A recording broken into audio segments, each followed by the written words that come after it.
Los acuerdos de Oslo, la trampa de la paz que Israel y Palestina no superan. El 13 de septiembre de 1993, en una soleada mañana en la Casa Blanca, el mundo contuvo la respiración. Yitzhak Rabin, primer ministro de Israel, y Yasser Arafat, líder de la OLP para la liberación de Palestina, se dieron un apretón de manos forzado pero histórico, auspiciado por un Bill Clinton sonriente.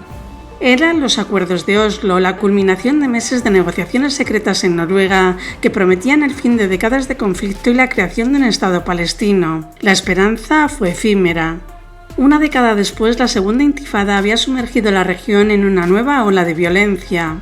Hoy los acuerdos de Oslo son vistos por muchos como una cárcel elegante, un sistema de control que normalizó la ocupación israelí mientras la paz se esfumaba. ¿Qué sucedió realmente en aquellas reuniones secretas? ¿Por qué fracasó el proceso que mereció el Premio Nobel de la Paz?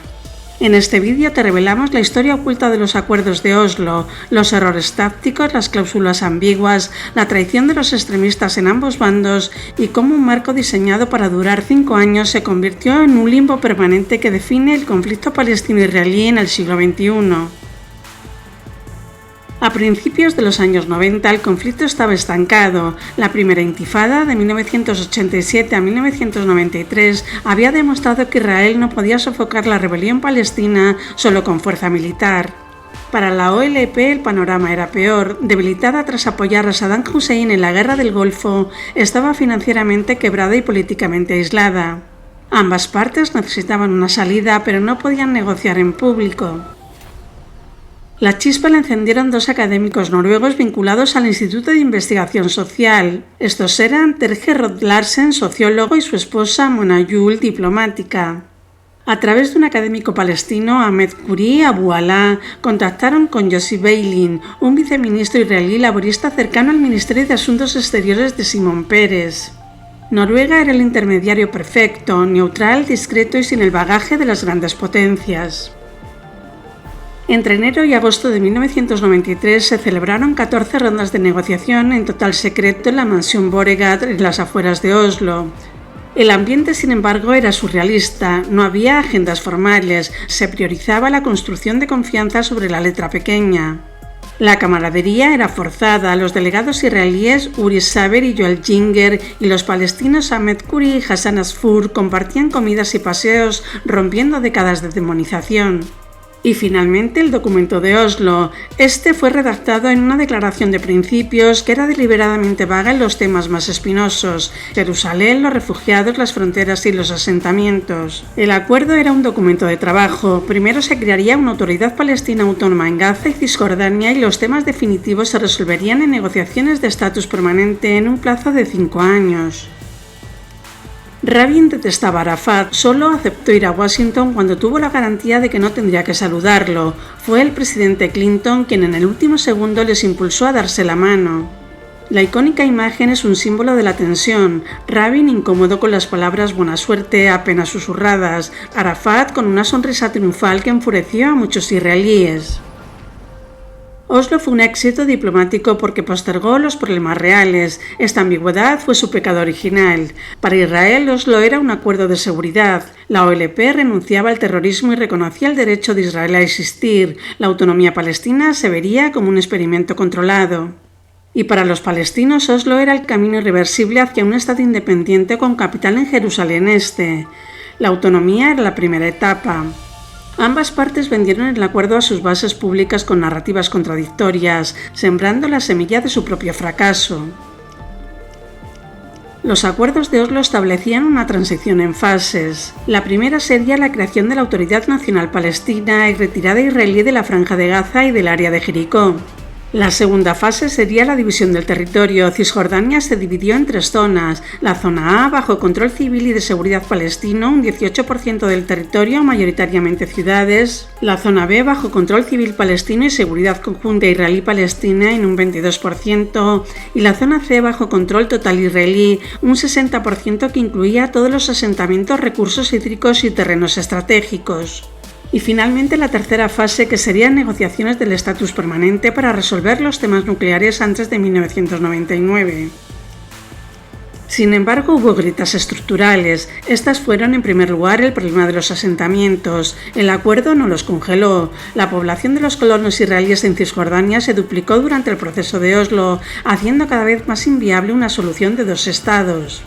El segundo fue la economía de la dependencia. Los acuerdos de París de 1994, anexo económico de Oslo, ataron la economía palestina a la israelí mediante una unión aduanera, controles israelíes de las fronteras y la recaudación de impuestos por parte de Israel que luego transfería a la ANP. Esto creó una dependencia humillante.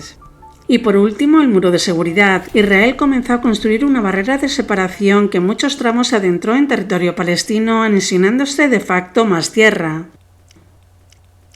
Sin embargo, la violencia saboteó el proceso. Baruch Goldstein, un colono extremista israelí, entró en la tumba de los patriarcas y abrió fuego contra palestinos rezando, matando a 29 de ellos en lo que se llamó la masacre de Hebrón en 1994. Hamás y la Yihad Islámica respondieron con una ola de atentados suicidas sin precedentes. La confianza se evaporó. Por su parte, el 4 de noviembre de 1995, Yigal Amir, un extremista judío religioso que creía que Rabin era un traidor por entregar tierra prometida, le asesinó de un disparo. Con Rabin murió la columna vertebral del proceso de paz en Israel. Su sucesor, Benjamín Netanyahu, llegó al poder prometiendo frenar Oslo. La gota que colmó el vaso fue el fracaso de la cumbre de Camp David II en julio de 2000, donde Clinton presionó a Arafat y al primer ministro Ehud Barak para un acuerdo final.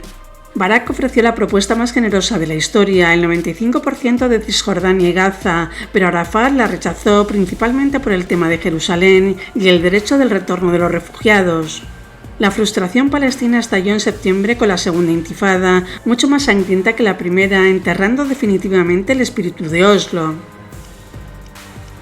Hoy los acuerdos de Oslo no son un proceso de paz, sino un sistema de gobierno. La división en zonas ABC sigue vigente, fragmentando el territorio palestino en islotes desconectados, a menudo comparados con un archipiélago o un queso suizo. La autoridad palestina se ha convertido en un socio administrativo para la seguridad de Israel, un subcontratista de la ocupación que pierde legitimidad ante el pueblo. Oslo fracasó en su objetivo de crear paz, pero tuvo consecuencias irrevocables. La primera fue la legitimidad de la OLP, que pasó de ser un grupo guerrillero en el exilio a un gobierno reconocido internacionalmente. También una realidad sobre el terreno: institucionalizó la ocupación israelí, haciendo el statu quo más cómodo para Israel y más insoportable para los palestinos. E igualmente un callejón sin salida. Los temas que se propusieron en 1993, Jerusalén, refugiados, asentamientos y fronteras, son los mismos que hoy parecen más imposibles de resolver que nunca. Los acuerdos de Oslo, pues, fueron un monumento a la audacia y a la ingenuidad. Demostraron que incluso los enemigos más acérrimos pueden sentarse a hablar en secreto, pero su pecado original fue creer que la ambigüedad y la posposición podrían vencer a los extremismos, las realidades demográficas y las narrativas históricas irreconciliables. No fracasaron por un solo motivo, sino por una tormenta perfecta: asesinatos, atentados, la expansión de asentamientos y la falta de voluntad para tomar decisiones dolorosas. Oslo se convirtió en un limbo, un proceso infinito que beneficia al ocupante y debilita al ocupado. Su legado es una lección amarga, una paz que no se basa en la justicia y la igualdad, sino en la jerarquía y el control, y eso no es paz. Es solo un alto al fuego temporal, una frágil ilusión esperando la siguiente chispa.